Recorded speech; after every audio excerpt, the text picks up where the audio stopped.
En semana nos encontramos con Lorena Beltrán, una de las víctimas del médico Francisco Sales Puccini, quien recientemente fue condenado civilmente por los daños y perjuicios que le causó por unas intervenciones quirúrgicas. Lorena, ¿cómo estás? Rafael, gracias y a toda la audiencia de Semana. Lorena, en pocas palabras, ¿nos puedes explicar cómo llegaste al consultorio del doctor Sales Puccini?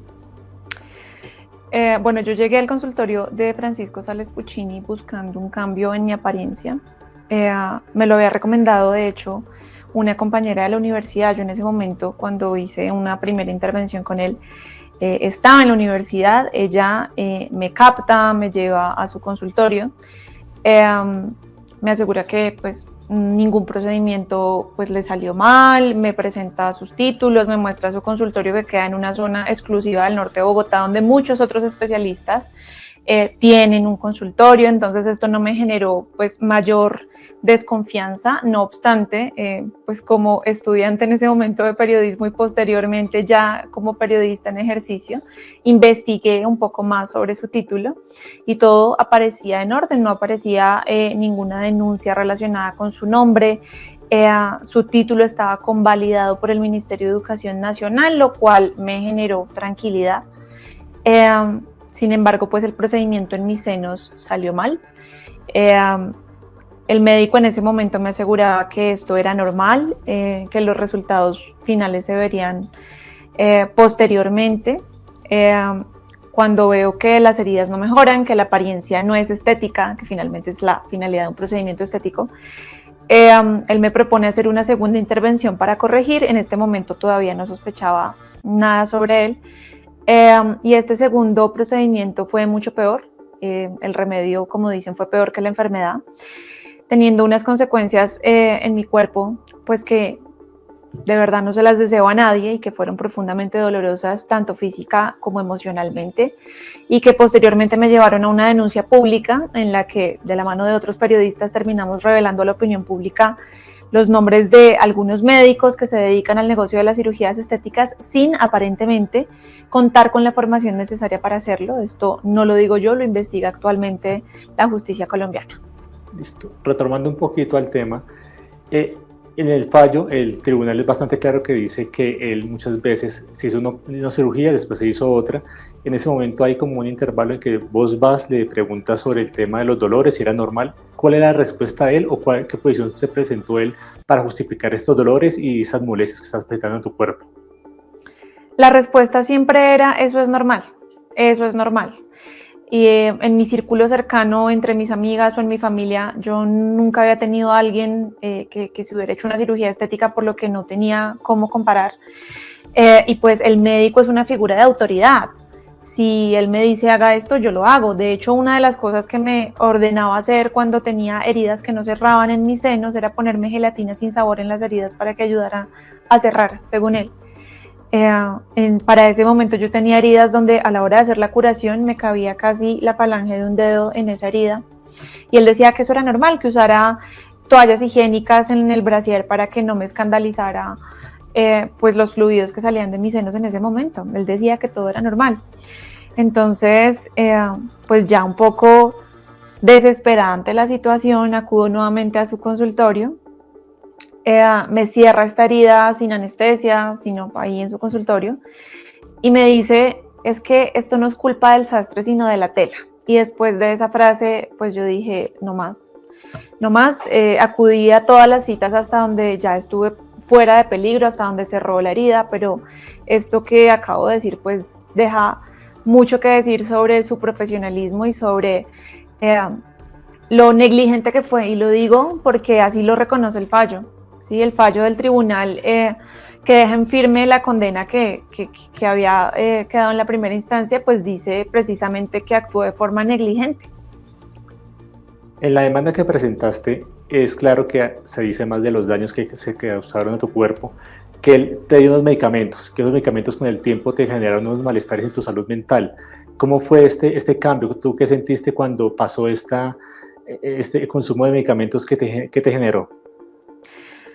Bueno, cuando una de mis heridas no cerraba, porque para explicarlo un poco mejor, me hice un procedimiento de reducción de senos que implica una cicatriz grande.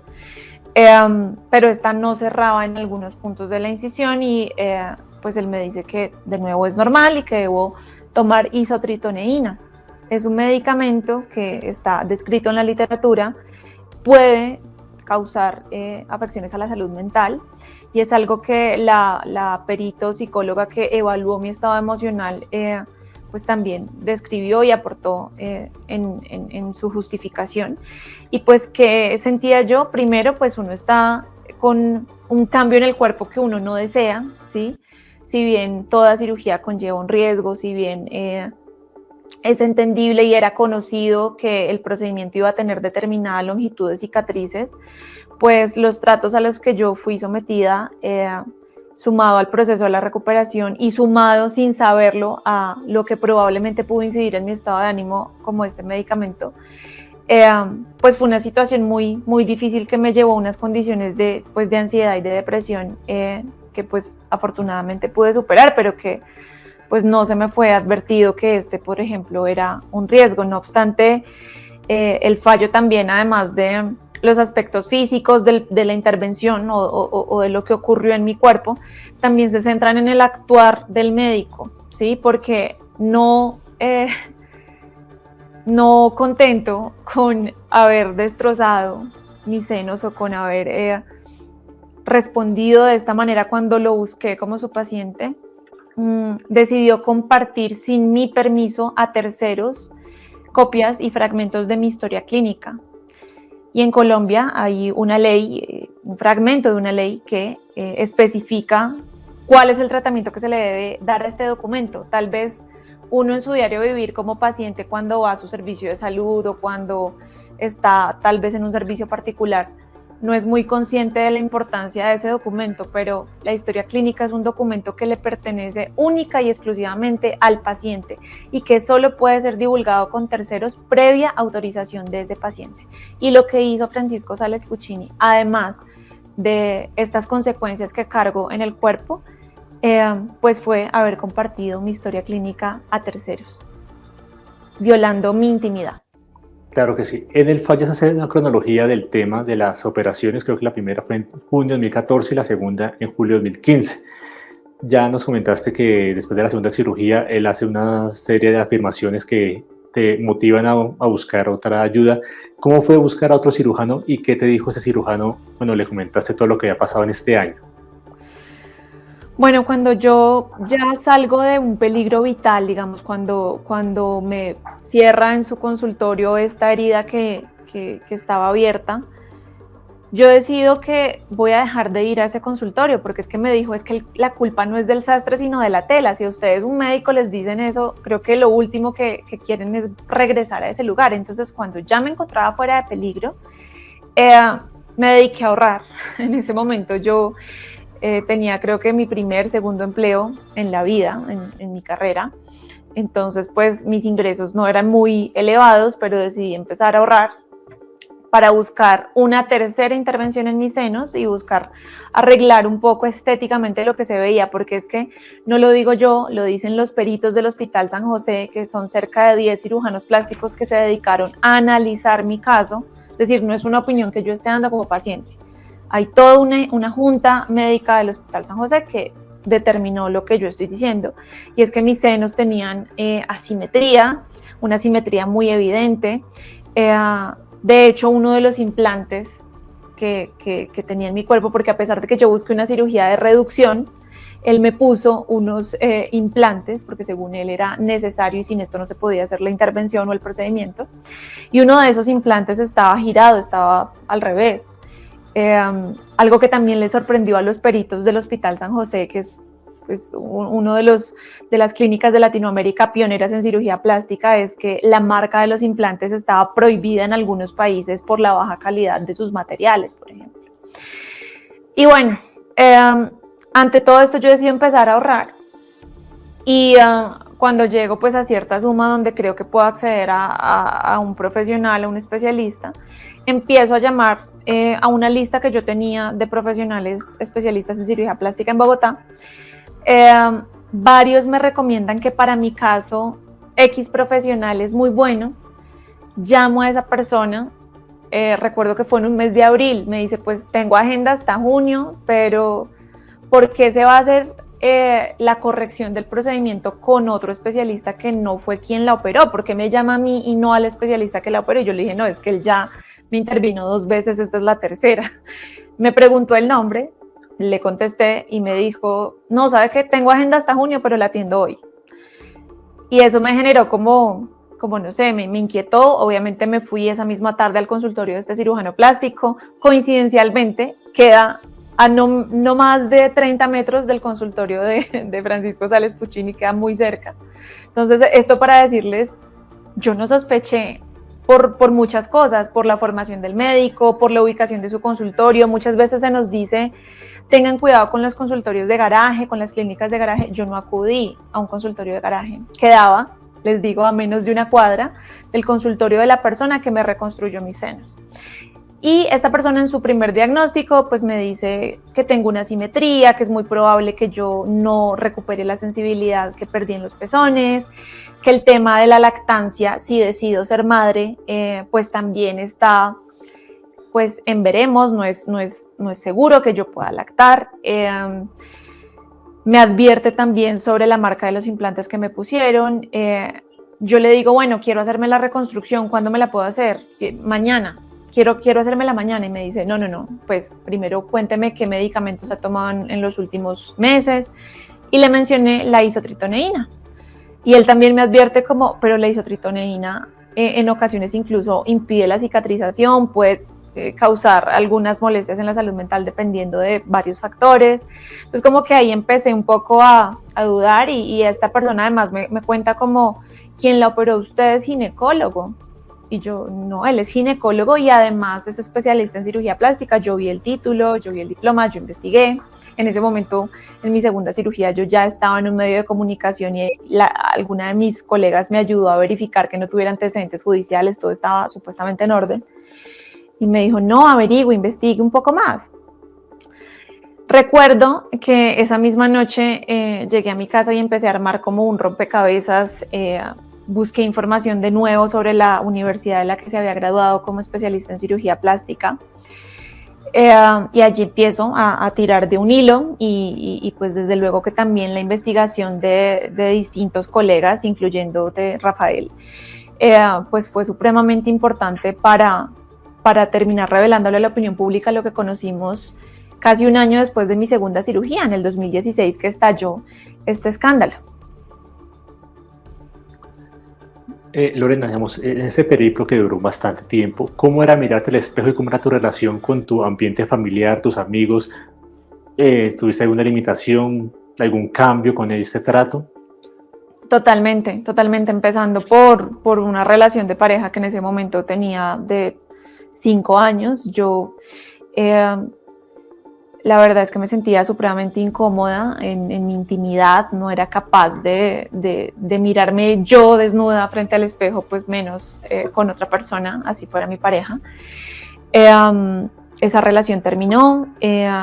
Generalmente en mis grupos de compañeros, de colegas, yo era la chistosa, la chévere, y me convertí en otra persona. Empecé a perderle el gusto a actividades que disfrutaba hacer, empecé a encerrarme mucho más en mi casa, me refugié mucho también en mi trabajo. En ese momento era reportera y como bien podrás decir tú, Rafael, pues uno como reportero no le queda mucho tiempo de muchas cosas, entonces aprovechaba eso para encerrarme aún más en mí. Cambió mi relación con mi familia. Hoy me duele mucho recordar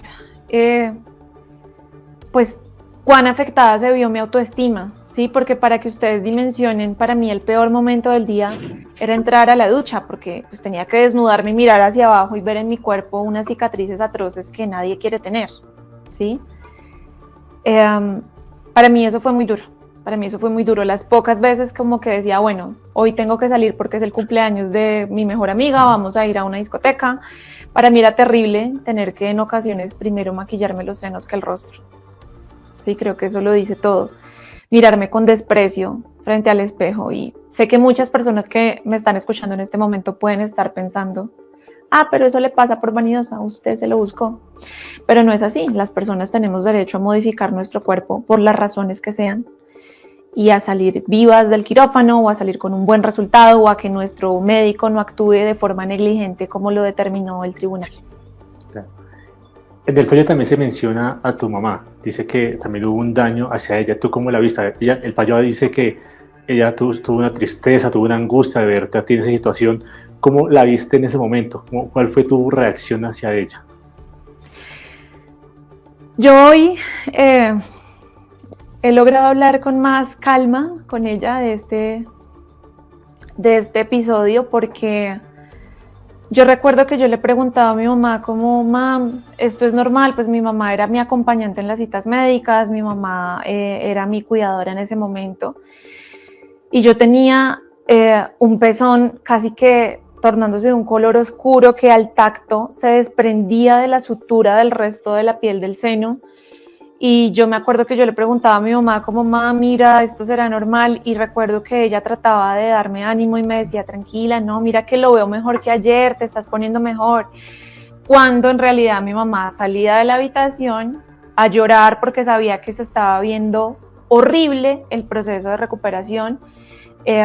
Sufría evidentemente de verme después cuando ya el procedimiento pues es evidentemente que no salió bien. Ella sufría obviamente viendo cómo pues me la pasaba encerrada en el cuarto, cómo cambió por completo mi forma de relacionarme con ella, con los demás. Yo me convertí en una persona pues que no era, ¿sí? Pasaba días enteros llorando, metida en una habitación con eso en mis senos que pues si bien me lo podía tapar con una blusa o con lo que fuera, pues era una herida que estaba cargando y emocionalmente en ese momento no busqué ayuda. Entonces esto para mi mamá fue una carga muy difícil y me parece muy valioso que en el fallo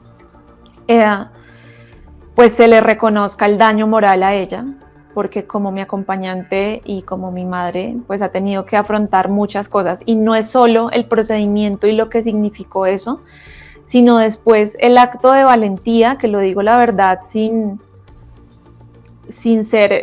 presumirlo, sin ser presumida, sino reconociendo mi valentía. Eso también implicó, desde luego, pues una carga emocional muy importante. Mientras Rafael, tú en ese momento, 2016, me veías denunciando con mucha fuerza lo que estaba ocurriendo en Colombia, porque es que yo no me quise quedar solamente en mi caso. Yo quise contar lo que estaba pasando con un grupo de personas que, como Francisco Sales Puccini, tienen un título de una universidad que hoy está en duda por la justicia colombiana y que pues está atravesando otro juicio penal. Y hacer esta denuncia pública pues también implicó para mí unas consecuencias emocionales dramáticas que hoy no me avergüenza decirlo, pero en ese momento sí. Pero esto a mí me llevó a un intento de suicidio, ¿sí? Entonces eso dice mucho pues de lo que tuvo que padecer mi mamá. Ha sido una lucha de 6 años contra estos médicos. ¿Qué precedentes cree que deja ese fallo civil? Obviamente hace que el proceso penal está demasiado demorado, están todavía en juicio, pero este fallo que ya es de una instancia, ¿qué precedente le deja a las personas que se someten a cirugía plástica en Colombia? Bien, pues que siempre estoy segura que las personas que han atravesado por una situación jurídica similar, es decir, que un procedimiento estético salió mal y han buscado justicia, estoy segura que siempre les han dicho que en cirugía plástica la obligación no es de resultados, sino de medios, ¿no? Es decir, que uno no puede mandar a un médico porque no le gustó cómo quedó una liposucción o cómo quedaron los glúteos o cómo quedó el rostro. Sin embargo, el fallo también abarca algo que pues explicará mucho mejor un abogado, y es que si yo puedo probar que hubo un comportamiento negligente, pues desde luego estoy en el derecho de denunciar y pues así lo pudimos hacer. Pudimos lograr que hubo un comportamiento negligente fuera de la lex artis, que desde luego afecta mis derechos como paciente. Así que, ¿qué le diría a las personas que deja como precedente este fallo? Eso, que no es cierto que es solamente diciendo que la obligación de estos médicos es de medios y no de resultados, que la cosa se queda ahí. No, como pacientes tenemos derechos, a veces es por la vía penal, a veces por la vía civil, pero tenemos derecho a restituir pues nuestra condición como pacientes y nuestros derechos a ser reparados por todo lo que hemos tenido que pasar. Lorena, como víctima, ¿cómo encontraste la legislación colombiana frente a enfrentarse a estos médicos? ¿A quién beneficia la ley? ¿Al médico por tener su cartón, sus antecedentes, o a la víctima que de pronto no sabe a quién recurrir?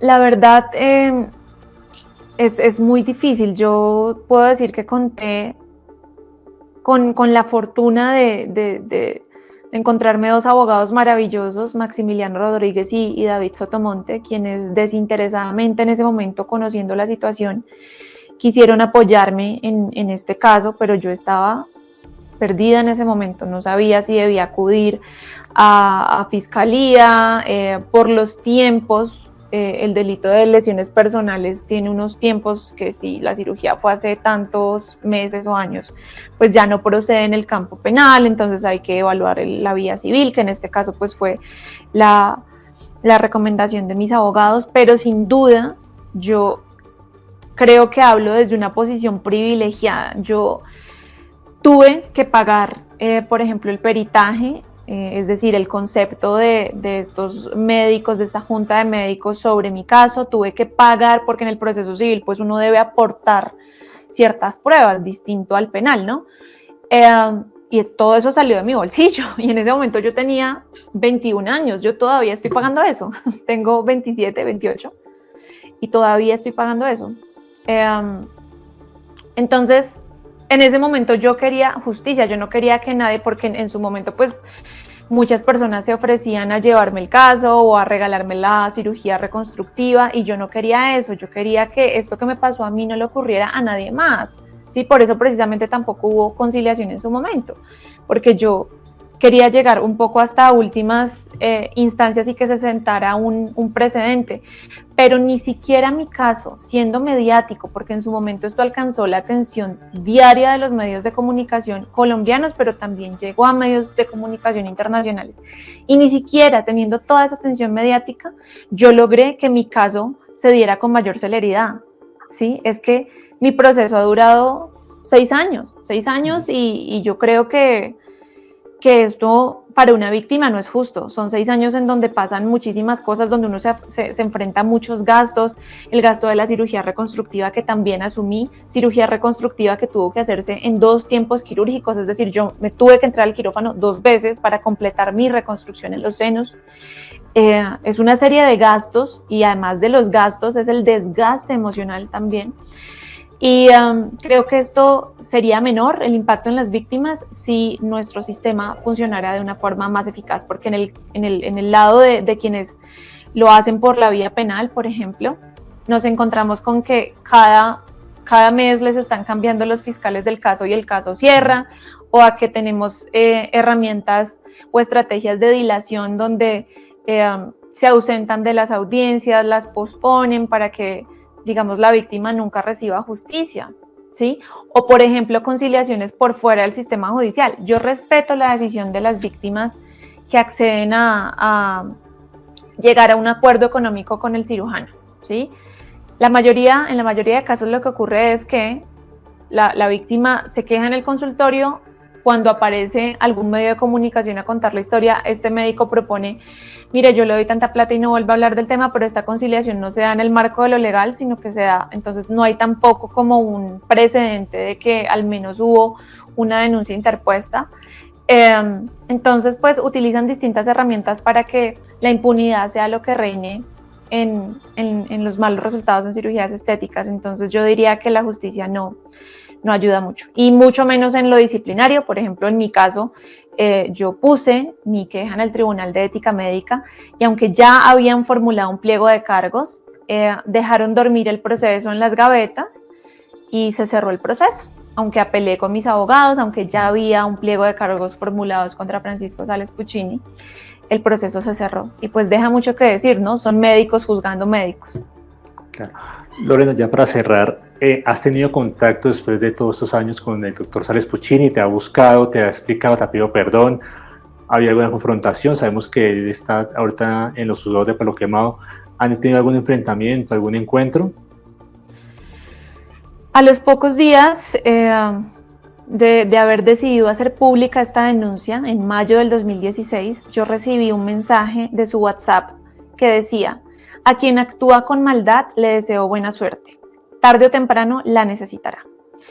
Lo que interpreté como un mensaje atemorizante y amenazante, digamos que también lo vi en los juzgados de Palo Quemado, donde se desarrollaban las audiencias del juicio penal, porque allí también fui intimidada por quienes acompañaban o apoyaban a este grupo de médicos. Se acercaron con fotos de mi mamá impresas y me decían: mire, ya le pagó la casita a su mamá, ¿cuánto le están pagando por hacer este escándalo? Y yo no estoy haciendo ningún escándalo. Lo que yo hice es un acto responsable con los demás, de denunciar, de no quedarme callada, de aprovechar la plataforma que en ese momento tenía, que era mi cuenta de Twitter, y por supuesto el cubrimiento de colegas que se interesaron en el caso. Y ese fue el único contacto que tuve en su momento con él. Después tuve que verlo en las audiencias, algo que emocionalmente tuvo un impacto para mí enorme, porque era verlo enfrente mío, diciendo mentiras sobre mí, mentiras sobre el proceso. Pero pues a eso nos enfrentamos en la justicia, a tener que sentarnos frente a una persona que nos hizo muchísimo daño y contar una y otra vez lo que nos ocurrió.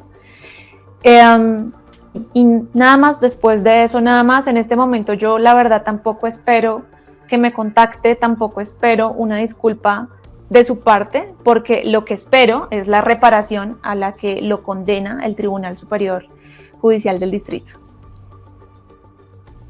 Listo, Lorena, muchísimas gracias por esas declaraciones, teniendo en cuenta que hacen referencia al fallo que salió recientemente en el Tribunal Superior de Bogotá en su sala civil, que condena en segunda instancia al doctor Sales Puccini por daños materiales y morales que te causaron. Es que si bien yo a título personal estoy recibiendo respuesta de la justicia y se está condenando a este médico por su responsabilidad y su negligencia en mi caso, quiero decir que el juicio por los títulos que son cuestionados, tanto de este médico, de Francisco Sales Puccini, como su hermano Carlos Elías Sales Puccini y otros 4 médicos, este juicio está en riesgo de prescribir. Van 6 años y hasta la semana pasada todavía seguían en audiencias en el juicio oral. Ha habido muchas estrategias dilatorias, las audiencias se aplazan, se ha solicitado incluso que cambien el delito por el cual fueron imputados.